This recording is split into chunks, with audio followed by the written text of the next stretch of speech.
Firstly, let me thank the leadership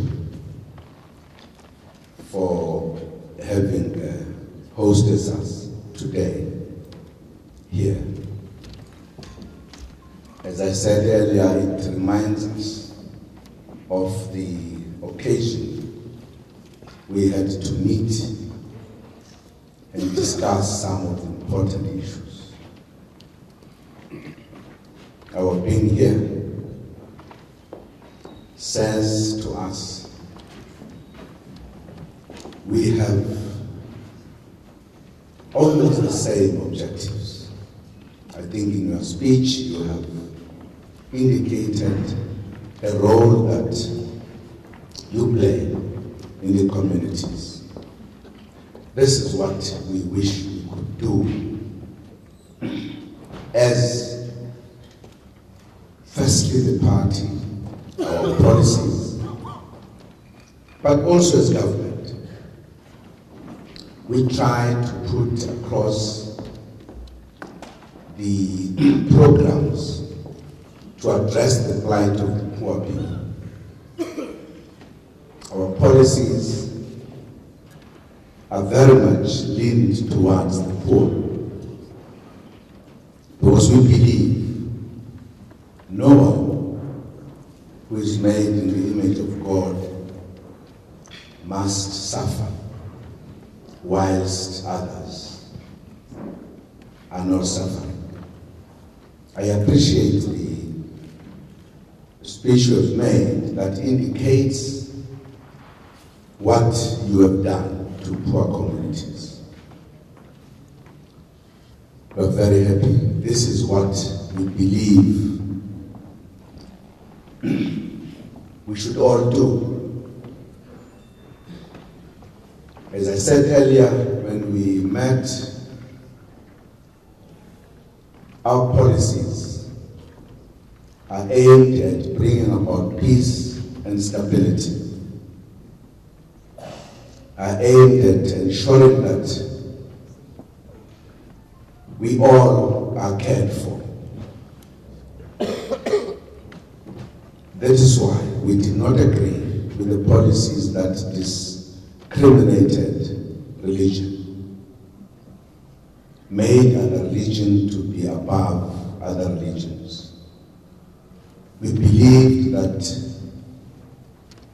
we are all made in the image of God. We are all equal before the eyes of God. No matter how we call God, fact of the matter, we are saying we are in this earth. We have a responsibility to work for peace, harmony, and stability. We are happy that we have made the points very clearly of your objective and your activities, because it is absolutely important more on these days that clarity is made. I've paid a state visit in the Middle East in the last 4 months to 4 countries, including Saudi, where I had an opportunity to engage with the Muslims who clarified the issues abundantly clear to us that there are people who are abusing this religion, and they were able to explain this very clearly. And I'm happy that you are going in the footsteps of those views. I was also happy that the Muslim community, where there are greater majority, recognizes that in South Africa there is a huge community of Muslims, and they are aware of it and the contribution it is making.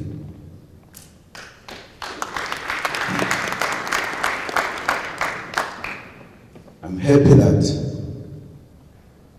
as we met at some other stage, you were not shy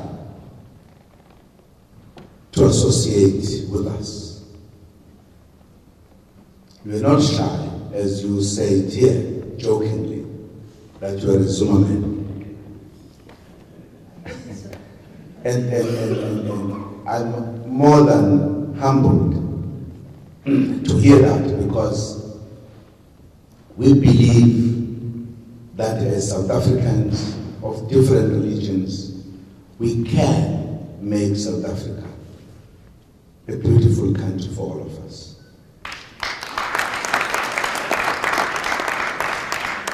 The very fact that you are hosting us here, it indicates your belief, and we are thankful for that. And thank you for a very moving speech that you have made about what you do.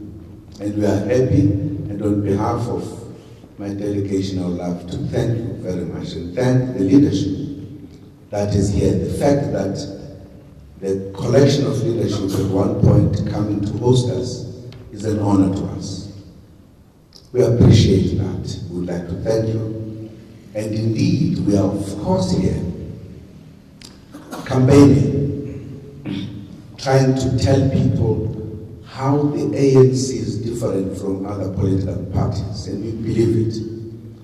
That is indeed clear from our policies on all issues that face the country, clear from our struggle to liberate oppressed people. We did not accept that others should oppress others in a country that we can live in harmony.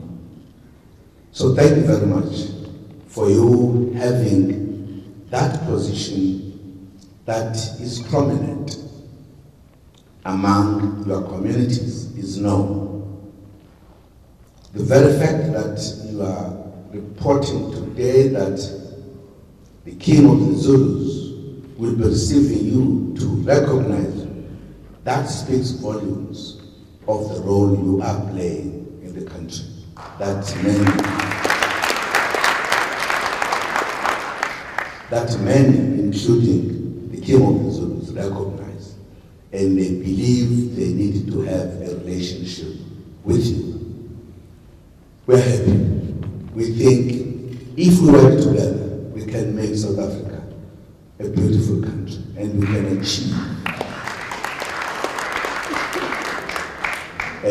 achieve prosperity.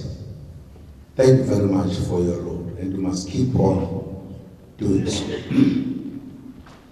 If I was campaigning, because here I can't campaign, I must humble myself as a guest. I was going to say I had a feeling that we can assure ourselves that there will be many votes that will come from the Muslims to the ANC, because we are all yearning for a South Africa that is different from this one. One of our difficulties here in particular is that you have a situation of other citizens that live very well, but other citizens that are suffering. And they said it to us as we met them. We would want to fight to close the gap so that people could live in harmony. Because if they live in different places, those who have nothing, they get tempted to steal from those who have something. And that creates a society that is in conflict. We would want to fight for a situation where there could be harmony and good neighborliness.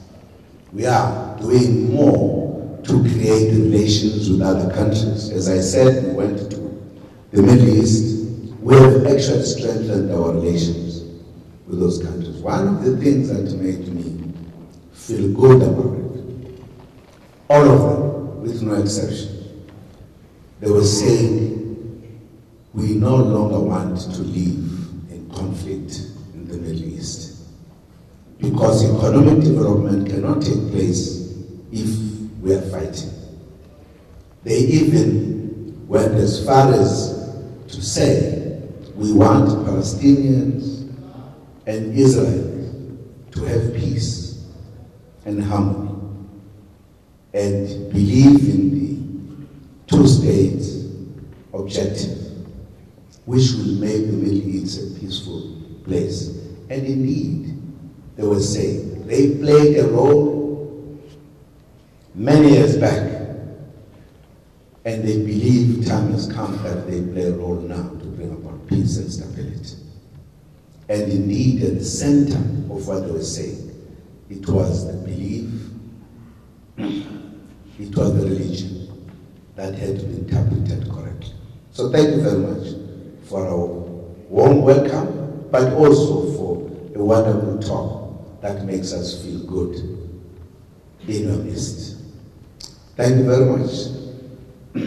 We may indeed have long relations between us that must thrive as we go forward. Influence us, and we are hoping to influence you so that we could live in harmony. Thank you very much for hosting us today.